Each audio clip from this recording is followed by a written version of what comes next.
Hi friends, welcome back to convenience kitchen. இன்றைக்கி நம்ம கிச்சனில் காரசாரமான நண்டு மசாலா எப்படி செய்கிறதுன்னு பார்க்கலாம் வாங்க. அதுக்கு 1 கிலோ நண்டு வாங்கியிருக்கோம். சுத்தமாக க்ளீன் பண்ணி வச்சாச்சு. மஞ்சத்தூள் போட்டு 4 வெங்காயம், 4 தக்காளி, 3 பச்சை மிளகாய் எல்லாமே மீடியம் சைஸில் கட் பண்ணி நறுக்கி வச்சாச்சு. பார்த்திங்கன்னா ஒரு மிக்ஸி ஜாரில் ஒரு துண்டு இஞ்சி, ஒரு கட்டி பூண்டு, மிளகு, சீரகம் போட்டு அதை பேஸ்ட் மாதிரி அரைச்சி வச்சுக்கலாம். இப்போ பாருங்கள், பேஸ்ட் மாதிரி அரைச்சி வச்சாச்சு. இப்போ வாங்க நம்ம நண்டு மசாலா எப்படி செய்கிறதுன்னு பார்த்துக்கலாம். ஒரு கடாயில் எண்ணெய் ஊற்றிக்கோங்க. உங்களுக்கு எவ்வளோ எண்ணெய் தேவைப்படுதோ அவ்வளோ எண்ணெய் ஊற்றிட்டு எண்ணெய் சூடானதும் கடுகு ஆட் பண்ணிக்கலாம்.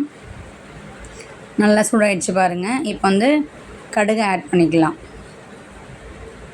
கடுகு நல்லா பொரிஞ்சதும் கொஞ்சம் கருவேப்பிலை ஆட் பண்ணிவிட்டு, கடுகு நல்லா பொரிஞ்சு வந்ததும் கருவேப்பிலை ஆட் பண்ணிவிட்டு பச்சை மிளகாய் ஆட் பண்ணிக்கலாம். பச்சை மிளகாய் ஆட் பண்ணிவிட்டு நம்ம நறுக்கி வச்ச வெங்காயம், தக்காளி அதெல்லாம் சேர்த்து நல்லா வதக்கிக்கலாம்.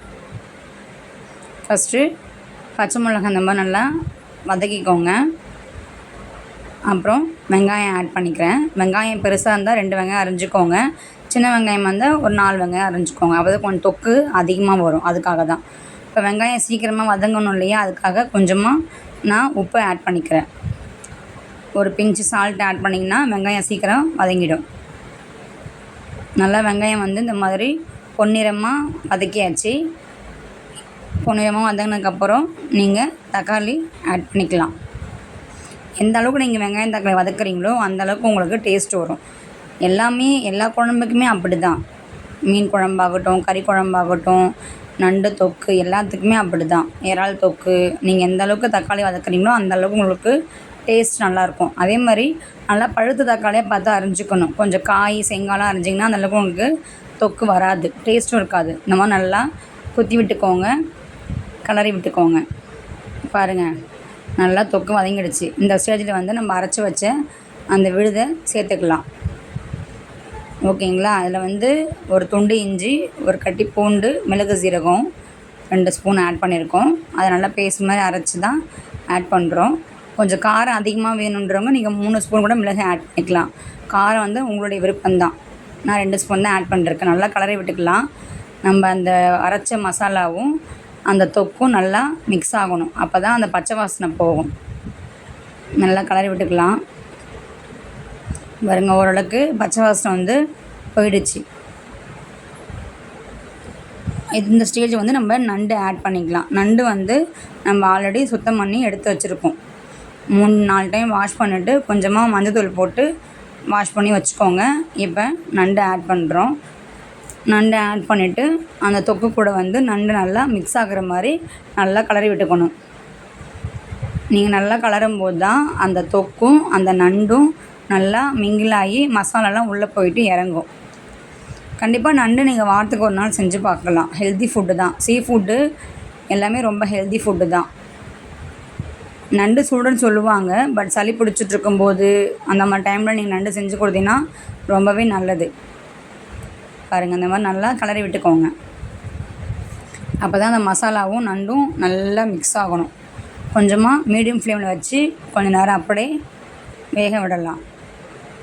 ரொம்ப ஹை ஃப்ளேம் வச்சிங்கன்னா தீஞ்சு போயிடும். மீடியம் ஃப்ளேமில் வச்சுட்டு பண்ணலாம். அந்த கொடுக்கு அது தூக்கிட்டே இருக்குங்க. அதை பிடிச்சவங்க மேலே கோவமா இல்லை சமைக்கிற என் மேலே கோவமான்னு தெரியல. அதுக்கு தான் அந்த கொடுக்கு உங்களுக்கு பாயிண்ட் பண்ணி காமிச்சேன். அநேகமாக என் மேலே தான் கோவமாக இருக்குன்னு நினைக்கிறேன். இல்லையே, இப்போ செத்து போச்சு. சரி, ஓகே, யார் மேலே கோவம், வாங்க நம்ம சமைச்சு சாப்பிடுவோம். நல்லா கிளறி விட்டுக்கோங்க.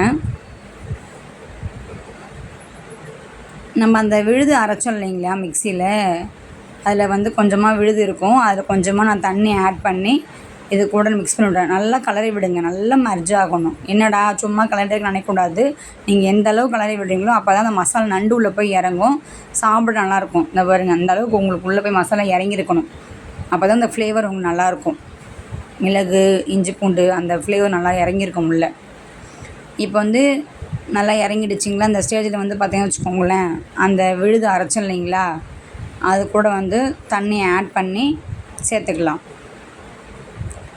இது வந்து தொக்கு மாதிரி தான் வரும். உங்களுக்கு ரொம்ப கிரேவியாக வேணும்னா நீங்கள் தேங்காய் கூட கொஞ்சம் அரைச்சி ஊற்றிக்கலாம். நான் தேங்காய்லாம் அரைச்சி ஊற்றாம நார்மலாக தான் வச்சுருக்கேன். இது வந்து அந்த நான் மிக்ஸியில் அரைச்சோன்னீங்களா விழுது, அது கொஞ்சமாக தண்ணி ஊற்றி மிக்ஸ் பண்ணிட்டேன். தண்ணி ஊற்றுறது நல்லா கொஞ்சம் கிளறி விடுங்க. அப்போ தான் அந்த தொக்கு, பேஸ்ட்டு, தண்ணி எல்லாமே மிக்ஸியில் மிங்கில் ஆகும். நல்லா கிளறி விட்டுட்டுனா இந்த மாதிரி வந்துடும். பார்த்திங்கன்னா கொஞ்சமாக உப்பு ஆட் பண்ணிக்கிட்டோம். மிளகாய்த்தூள் ஆட் பண்ணிக்கலாம். உப்பு ஆட் பண்ணதுக்கப்புறம் மிளகாய்த்தூள் ஆட் பண்ணுறோம். உப்பு வந்து நம்ம வெங்காயம் வதக்கும் போதே கொஞ்சம் போட்டோம். ஸோ அதுக்கப்புறம் போடும்போது கொஞ்சமாக போட்டுக்கோங்க, இல்லைன்னா ரொம்ப அதிகமாகிடும். இப்போ வந்து நான் சின்ன ஸ்பூனால் ஒரு 3 ஸ்பூன் வந்து மிளகாய்த்தூள், குழம்பு மிளகாய்த்தூள் வீட்டில் அரைச்சது ஆட் பண்ணுறோம். அதை நல்லா கிளறி விட்டுக்கலாம். நான் தனியாக எதுவும் மசாலாலாம் ஆட் பண்ணலைங்க. மல்லித்தூள், கரம் மசாலா அந்த மாதிரிலாம் ஆட் பண்ணல எதுவுமே. ஏன்னா நண்டு ஃபுல்லாகவே அந்த மிளகு ஜீரகம் ஃப்ளேவர் தான் நமக்கு நல்லாயிருக்கும். அதனால் அரைச்சி ஊற்றியாச்சு இல்லைங்களா, அது கூட கொஞ்சமாக அந்த கன்சிஸ்டன்சி வர்ற அளவுக்கு அந்த மிளகாய்த்தூள் கொஞ்சம் ஆட் பண்ணிக்கிறோம். அது அந்த பதம் வர அளவுக்கு. டக்குன்னு ஃப்ளோவில் வரலங்க, சாரி. ஸோ இப்போ நல்லா கொதிக்குது பாருங்கள். இந்த அளவுக்கு நல்லா கிரேவி கொதிச்சாதான் நண்டு டேஸ்ட்டு செம்மையாக இருக்கும். நல்லா கலரி விட்டுட்டே இருங்க. வந்து சாதம், தோசை, இட்லி, சப்பாத்தி எல்லாத்துக்குமே வச்சு சாப்பிட்லாம். கண்டிப்பாக நீங்களும் ஒரு முறை செஞ்சு பாருங்கள் இந்த மாதிரி. இப்போ நல்லா வந்து நண்டு வேகுது. எப்படின்னா அந்த கலர் மாறுது பாருங்கள். கலர் பார்த்திங்களா, பிங்க் கலரில் மாறிடுச்சு நண்டு ஃபுல்லாகவே. நல்லா கொதித்து திக்காக வந்துருச்சு. இந்த பதத்துக்கு வந்தால் போதும், போட்டு சாப்பிட கரெக்டாக இருக்கும். நண்டுமே நல்லா வெந்துருச்சு. இங்கே பாருங்கள், செம்மையாக வந்திருக்குங்க. எப்படா சாப்பிடுவோன்னு இருக்குது. இந்த மாதிரி நீங்களும் வீட்டில் ஒரு டைம் செஞ்சு பாருங்கள். மறக்காமல் கண்மணிஸ் கிச்சனை வந்து சப்ஸ்கிரைப் பண்ணிவிடுங்க. நீங்கள் பண்ணுற ஒரு சப்ஸ்கிரைபும் எனக்கு நெக்ஸ்ட் வீடியோ போடுறதுக்கு மோட்டிவேஷனாக இருக்கும். கண்டிப்பாக உங்கள் ஃப்ரெண்ட்ஸ்க்கு ஷேர் பண்ணுங்கள், கமெண்ட் பண்ணுங்கள். தேங்க்யூ ஃபார் வாட்சிங். பாய்.